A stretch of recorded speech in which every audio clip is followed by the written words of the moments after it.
ശ്രീ ജലീൽ, പ്രധാനമന്ത്രി വികസിത് ഭാരത് റോസ്ഗാർ യോജന യുവാക്കളുടെ തൊഴിൽ സാധ്യതകൾ വർദ്ധിപ്പിക്കുന്നതിനായി 1,00,000 കോടി രൂപയുടെ പദ്ധതിയാണ് നരേന്ദ്രമോദി പ്രഖ്യാപിച്ചത്. സ്വകാര്യ മേഖലയിൽ ആദ്യമായി ജോലിയിൽ പ്രവേശിക്കുന്ന യുവാക്കൾക്ക് 15,000 രൂപ സർക്കാർ ധനസഹായം നൽകും. ഈ പദ്ധതി 3.5 കോടി പുതിയ തൊഴിലവസരങ്ങൾ സൃഷ്ടിക്കും എന്നാണ് പ്രതീക്ഷ. അതുപോലെ GST പരിഷ്കരണം, ദീപാവലിക്ക് ഇരട്ട സമ്മാനമായി GST നിരക്കുകളിൽ അടുത്ത തലമുറ പരിഷ്കരണം പ്രഖ്യാപിച്ചു. ഇത് സാധാരണക്കാരുടെ നികുതി ഭാരം കുറയ്ക്കും, വ്യവസായങ്ങൾക്ക് കൂടുതൽ പ്രോത്സാഹനം നൽകും. സുദർശന ചക്ര ദൗത്യം, ദേശീയ സുരക്ഷ ശക്തിപ്പെടുത്താൻ 2035 സുദർശന ചക്ര എന്നത് പദ്ധതി പ്രഖ്യാപിച്ചു.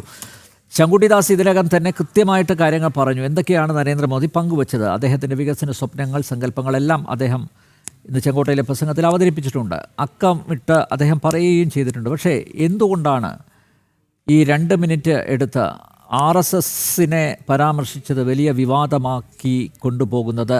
മറ്റൊന്നും നിങ്ങൾ കാണാത്തതാണോ? നോക്കൂ, പ്രധാനമന്ത്രി നരേന്ദ്രമോദിയുടെ 12ാമത്തെ സ്വാതന്ത്ര്യദിന പ്രസംഗമാണെന്നാണ് നമ്മൾ മനസ്സിലാക്കുന്നത്. ഈ കഴിഞ്ഞ 11 പ്രാവശ്യത്തെയും സ്വാതന്ത്ര്യദിന പ്രസംഗം യൂട്യൂബിൽ ലഭ്യമാണ്. ആ 11 പ്രസംഗങ്ങളുടെയും ആവർത്തനം എന്നതിലുപരി ഇതിലെന്തെങ്കിലും ഒരു പുതുമയുള്ളതായിട്ട് സാമാന്യബോധമുള്ള ഒരു ഇന്ത്യക്കാരനും കാണാൻ സാധിക്കില്ല. കേട്ടിട്ടില്ല ആ പ്രസംഗം നിയമസഭയിൽ ഗവർണർ നയപ്രഖ്യാപനം നടത്താറുണ്ട്. അത് ഗവർണറുടെ പ്രസംഗമല്ല. ആരെങ്കിലും എഴുതി കൊടുക്കുന്ന ഒരു പ്രസംഗം മണിക്കൂറുകൾ എടുത്ത് വായിച്ചു തീർക്കുന്ന ഒരു ജോലി മാത്രമാണ് ഒരു പക്ഷേ ഗവർണർ ചെയ്യുന്നത്. അതിൻ്റെ ഒരു ആവർത്തനം മാത്രമാണ് റെഡ് ഫോർട്ടിൽ ഇന്ന് പ്രധാനമന്ത്രി നടത്തിയിട്ടുള്ളത്. അതിൽ ഒരു കാര്യം സാമ്യമുണ്ട്. അതിൻ്റെ തലേ ദിവസം 14-ാം തീയതി പാകിസ്ഥാനിൽ ഒരു സ്വാതന്ത്ര്യദിന പ്രസംഗം നടന്നിട്ടുണ്ട്. അവിടുത്തെ പ്രധാനമന്ത്രി അവിടെ ജനങ്ങളോട് സംവദിച്ചിട്ടുണ്ട്. മതമൗലികവാദികളെയും വർഗീയവാദികളെയും ഭീകരരെയും ആവേശം കൊള്ളിക്കുവാനും അപരമത വിദ്വേഷം പ്രചരിപ്പിക്കുവാനും ഉതകുന്ന ഒരു പ്രഭാഷണമായിട്ടാണ് ആ പാകിസ്ഥാൻ പ്രധാനമന്ത്രിയുടെ പ്രഭാഷണത്തെ ലോകത്ത് സാമാന്യബോധമുള്ള ജനങ്ങൾ മനസ്സിലാക്കിയിട്ടുള്ളത്. സമാനമായി ഇന്ത്യ എന്ന് പറഞ്ഞാൽ മറ്റൊരു പാകിസ്ഥാനല്ല. മതനിരപേക്ഷതയുടെയും മാനവികതയുടെയും മഹാസന്ദേശങ്ങൾ ഉൾക്കൊള്ളുന്ന ഇന്ത്യയെപ്പോലെ പ്രവിശാലമായ ഒരു ഭൂമിയിൽ, ഒരു രാജ്യത്ത് അതിൻ്റെ പ്രധാനമന്ത്രി ഒരു സ്വാതന്ത്ര്യ ദിന പ്രഭാഷണത്തിൽ എഴുതി തയ്യാറാക്കിയ കുറേ വികസനത്തെ സംബന്ധിച്ച് അദ്ദേഹം പറഞ്ഞത് യാഥാർത്ഥ്യമാകട്ടെ എന്ന് ഞാൻ ആത്മാർത്ഥമായി ആഗ്രഹിക്കുന്നു. എന്നാൽ ആ പ്രസംഗത്തിൻ്റെ അന്തസത്ത എന്ന് പറയുന്നത് ശിഥിലീകരണമാണ്. ഇന്ത്യ എന്ന് പറയുന്ന ഒരു സങ്കല്പത്തെ തന്നെ ഇല്ലാതാക്കുന്ന ഒരു പ്രഭാഷണമാണ്. താങ്കൾ ചോദിക്കുന്നുണ്ടോ RSSനെ കുറിച്ച് 2 മിനിറ്റ്? ആ 2 മിനിറ്റ് തന്നെ ധാരാളമാണല്ലോ. എന്താണ് RSS? അത് മോഡി എന്ന് പറയുന്ന ഒരു BJP നേതാവിനെ സംബന്ധിച്ച് RSSനെയോ ബജരംഗ് ദളിനെയോ പറയാം.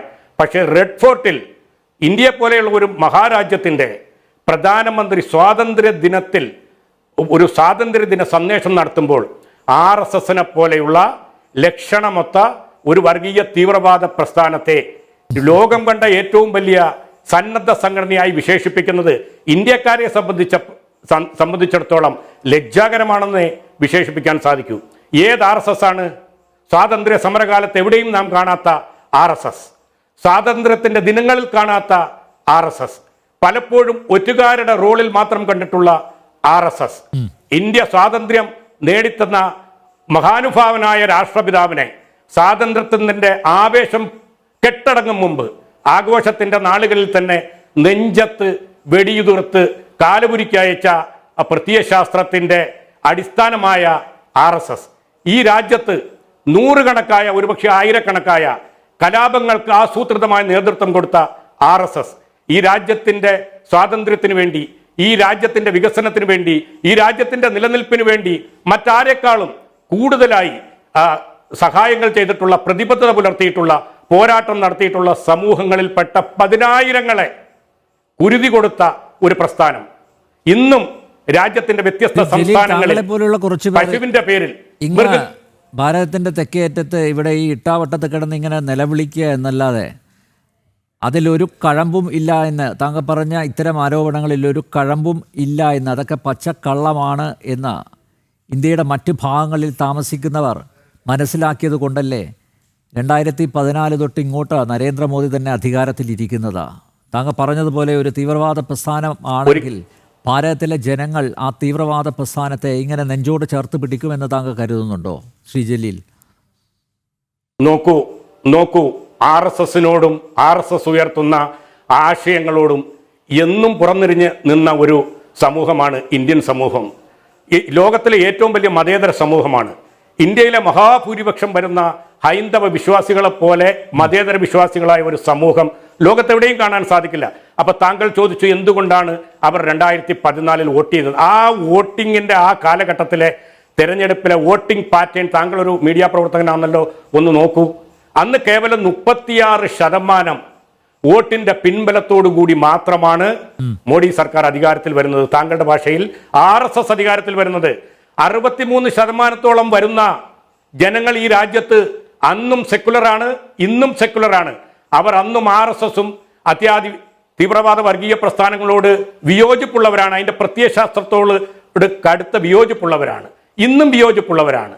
എന്നാൽ 2014 വരെയും അധികാരത്തിലിരുന്ന കോൺഗ്രസിന്റെ ചില തെറ്റായ സമീപനങ്ങളിൽ മനം മടുത്തതിന്റെ പേരിൽ മതേതര പാർട്ടികളിൽ ഉണ്ടായ ഒരു വിള്ളൽ അത് താങ്കൾക്ക് കൃത്യമായി മനസ്സിലാക്കാൻ സാധിക്കും. ഇന്ത്യയുടെ ഹൃദയഭൂമിയായ UPയിൽ ഇന്നും അഖിലേഷ് യാദവും കോൺഗ്രസും മായാവതിയും അടക്കമുള്ള മതനിരപേക്ഷ കക്ഷികൾ ഒന്നിച്ചു നിന്നാൽ അവിടെ BJP ഒന്നുമല്ല. രാജസ്ഥാനിൽ, ബീഹാറിൽ ഈ കഴിഞ്ഞ തെരഞ്ഞെടുപ്പിൽ പോലും കോൺഗ്രസ് പക്വമായ ഒരു RSS ആണോ തടസ്സം അല്ലെ നരേന്ദ്രമോദിയാണോ ഒന്നിക്കാത്തത്?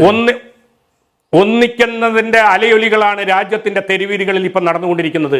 ഇത് മോഡിയെ സംബന്ധിച്ച് അസഹിഷ്ണുത ഉണ്ടാക്കുന്നുണ്ട്. ഒന്നുണ്ട്, മോഡി ഇന്ന് RSSനെ പുകഴ്ത്തിയത് അദ്ദേഹത്തിന്റെ ഗതികേടാണ്. കാരണം സർസംഘ് ചാലകുമായിട്ടുള്ള അദ്ദേഹത്തിന്റെ അഭിപ്രായ വ്യത്യാസം ഏതൊരാൾക്കും കൃത്യമായി ബോധ്യമുള്ളതാണ്. അതുകൊണ്ട് തന്നെ RSSനെ പുകഴ്ത്തേണ്ടത് രാഷ്ട്രീയപരമായിട്ട് മോഡിയുടെ ഗതികേടാണ്. പക്ഷെ അത് മോഡിയുടെ മാത്രം ഗതികേടാണ്.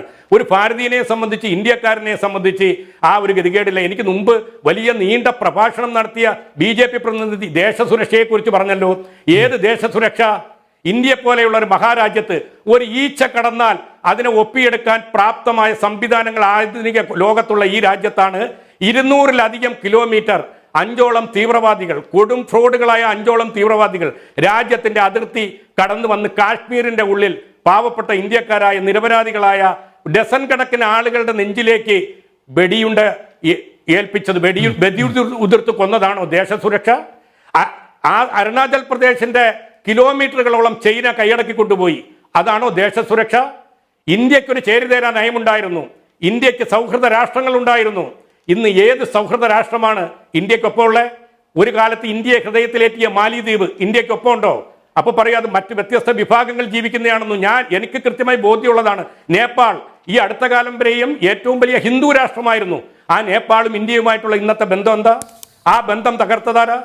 ബംഗ്ലാദേശ് ഇന്ത്യ സംഭാവന ചെയ്ത ഒരു രാഷ്ട്രമാണ്.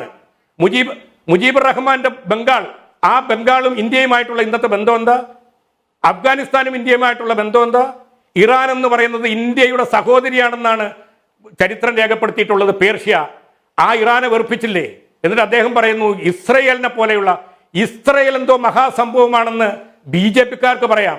ഇസ്രയേൽ എന്താണെന്ന് ഈ കഴിഞ്ഞ ഇറാനും ഇസ്രയേലുമായിട്ടുള്ള യുദ്ധത്തിലൂടെ ലോകത്തിന് ബോധ്യപ്പെട്ടതാണ്.